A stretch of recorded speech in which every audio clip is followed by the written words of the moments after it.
자, 오늘은 이렇게 발목 초기부터 만성적인 발목의 염좌, 불안정한 발목 관절까지 어떤 방법들을 하면 좋은지 단계적으로 쭉 말씀을 드렸어요.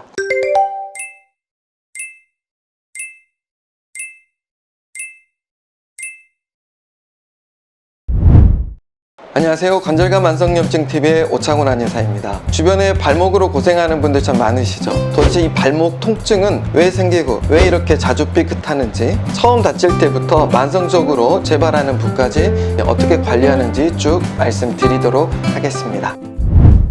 이 발목 통증 환자분들이 가장 많이 아픈 부위가 바깥쪽 발목이에요. 대체로 활동 중에 접질렀다, 삐끗하면서 인대가 늘어난 경우가 많습니다. 이때는 안정이 아주 중요해요. 아이스팩을 2-3주 정도 대고 부종과 열감들을 낮추고, 그리고 2주 정도는 무리한 활동을 하지 않아서 이 인대가 다시 수축할 수 있도록 그런 회복 기간을 주는 거예요. 인대는 뼈와 뼈 사이에 붙어서 과도한 움직임을 하지 못하도록 막아주는 역할을 하거든요. 탄력이 있으면서도 굉장히 짱짱한 녀석입니다. 그런데 이 녀석이 발목이 확 돌아가면서 늘어나는 거죠. 그렇게 늘어난 상태가 만성적으로 있게 되면 발목 관절이 불안정해지고 그 다음에 다시 다치기가 쉬워지는 거예요. 그래서 첫 번째는 아이스팩으로 진정한 다음에 보호대를 착용합니다. 하지만 주의할 점이 있어요. 힘 줄 때만 아플 정도까지 회복을 하고 나면 하루 종일 착용하는 것은 피하셔야 합니다. 부득이 외출하거나 출퇴근하면서 걷거나 힘을 줘야 한다, 서 있어야 한다, 이런 경우에만 착용하시고, 회사 출근해서 가만히 앉아서 컴퓨터 등을 하게 된다면 이때는 귀찮더라도 풀어주시는 게 좋아요.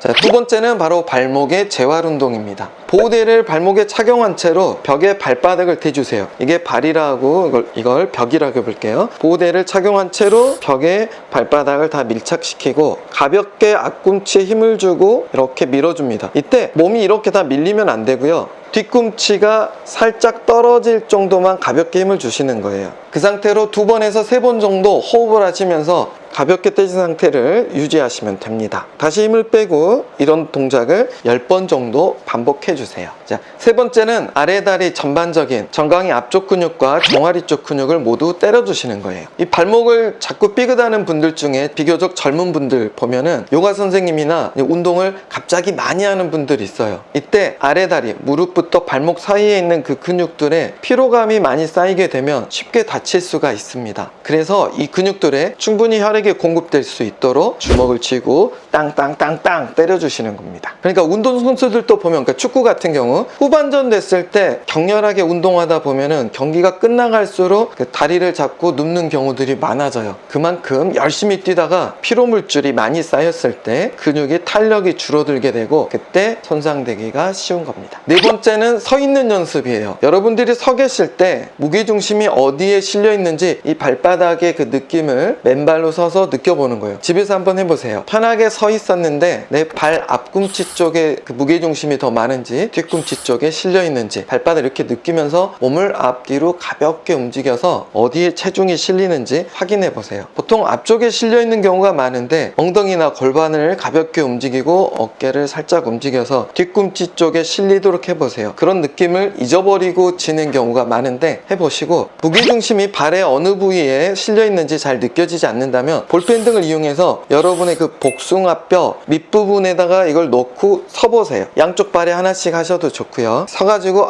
그쪽에 체중이 실리는 느낌, 그걸 찾아가지고 평상시에 서 있을 때 연습해 보세요. 그리고 5번째는 정형외과 검사입니다. 때로 심하게 붓거나 출혈이 있고 피가 아래 발 쪽으로 흘러내리는 분들을 보면 아주 가끔 한 번씩 이 복숭아뼈 끝이 살짝 깨진 경우들이 있어요. 그러니까 의상을 입을 때 다쳐가지고 끝이 깨진 경우인데, 이 경우는 기다려도 잘 낫지 않고 극심한 통증, 움직일 때 그때마다 있을 수가 있어요. 그러니까 심하게 다쳤다, 출혈이 있었다, 이 정도 되시면은 정형외과 꼭 가셔가지고 엑스레이를 찍어 보시기 바랍니다. 간혹 수술해야 되는 경우들이 있는데 너무 두려워하지 마시고, 원장님들 수술 잘 하시니까 일단은 출혈이 있으면 검사 한번 받아본다, 2주 넘어도 통증이 가라앉지 않는다, 그때도 가서 검사를 꼭 받아보세요. 그다음 마지막으로는 신장의 만성염증을 꼭 확인해 보셔야 됩니다. 이 때문에 발목이 아프다는 사실은 많은 분들이 놓치고 있어요. 바로 골수가 부족할 때 이 관절염들, 특히 발목 같은 경우 아플 수 있는데, 이 골수가 부족하다는 게 뼈가 좀 건조하다, 뼛속이 건조하다 이런 생각을 좀 하시면 돼요. 그런 이미지를 가지고 보면 골다공증이라거나 이 뼈 안에 진액이 부족한 상태, 예를 들면 코로나 후유증을 심하게 앓고 났더니 온 관절들이 모두 아프다는 분들이 있어요. 이분들은 바로 열 때문에 이 골수, 뼈 속에 진액이 말라버린 경우들인데, 근본적으로는 신장에 만성염증이 이미 깔려있던 경우가 많습니다. 그래서 중년 이후의 분들은 발목을 자꾸 삐끗하는 게 인대가 늘어났다 외에 신장의 만성염증, 골수의 부족도 함께 생각해 주시는 게 중요해요. 발목 통증 하나 때문에 항염증 한약으로 치료하는 경우는 드뭅니다. 하지만 무릎 통증이나 허리 디스크를 치료하러 오셨다가 이 신장의 만성염증이 치료되면서 함께 발목이나 발바닥의 통증도 줄어드는 경우들이 종종 있어요. 그럼 이 신장의 만성염증은 어떻게 확인할 수 있을까? 관절의 통증으로는 무릎이나 발목, 발바닥 등이 아플 수 있고요. 허리 벨트라인 주변 혹은 밑에 골반 쪽에 통증이 있을 수도 있습니다. 그리고 소변을 자주 보거나 잔뇨감이 있고 거품뇨가 있고 야간뇨가 잦아진다, 그리고 방광염에 자주 걸린다, 혹은 허벅지에 저림이 있고 종아리에 쥐가 잘 나기는 경우도 바로 신장의 만성염증을 의심해 볼 수 있습니다. 이런 증상이 있는데 자주 삐끗하시다면 항염증 한약으로 신장의 만성염증을 치료했을 때 다치는 횟수도 줄고, 혹 다치더라도 회복이 점점 빨라지실 거예요.